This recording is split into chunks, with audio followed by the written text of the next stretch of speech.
real John Nash, like most schizophrenics, did not imagine people. He heard bizarre voices.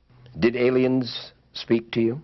When I began to hear voices, I thought of the voices as from something of that sort. What would they say to you? Well, you see, it's really my subconscious talking.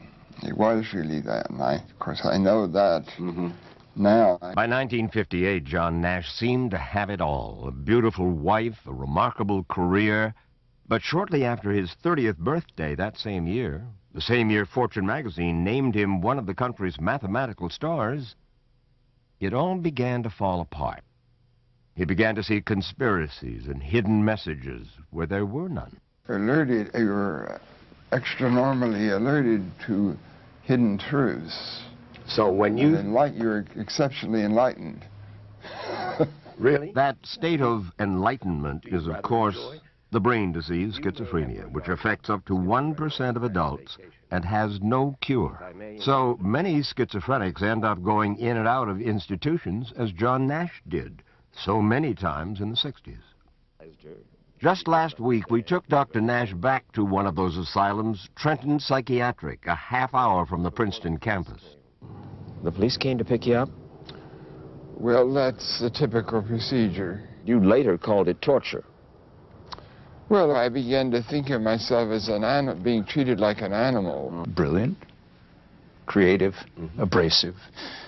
And here I see him wandering the town as a homeless person, very often like a zombie. I think perhaps after he'd had insulin shock treatments, he really was like a zombie. Wabel reported back to Stockholm that this man, who had changed the face of economics in his 20s, deserved the Nobel regardless of his mental status.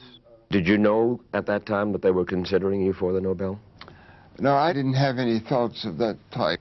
He was looking at you. He was scouting you. They were afraid that you might do something, quote, crazy. Yes, of course, it's a bad possibility. He didn't do anything crazy. And in 1994, Dr. Nash was awarded the Nobel Prize in Economics, which his friend Kuhn wrote about years later. Recognition, you write, is a cure for many ills. Absolutely. John was a person who wouldn't beat your eyes. After the prize, he was a changed man. People would greet him on the streets of Princeton. He would react and answer. It just made the difference. And it continues. Continues, of course, with the Oscar-nominated film version of his life starring Russell Crowe. Russell Crowe played you in the film. Would he have been your choice to play you? No, I guess not. Correct me if I'm wrong, that you had the notion that maybe Tom Cruise would be the right guy. No, that was their idea. I said, no. He's associated with these action movies, and he's rather short. His and Alicia's son, Johnny, who shares more than just a name with his father, he also shares a talent for math.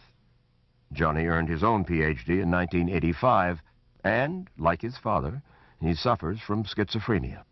What kind of a father was he? Well, he wasn't around for the first 10 years of my life, but when he came back at age 10, he was a very good father, yes.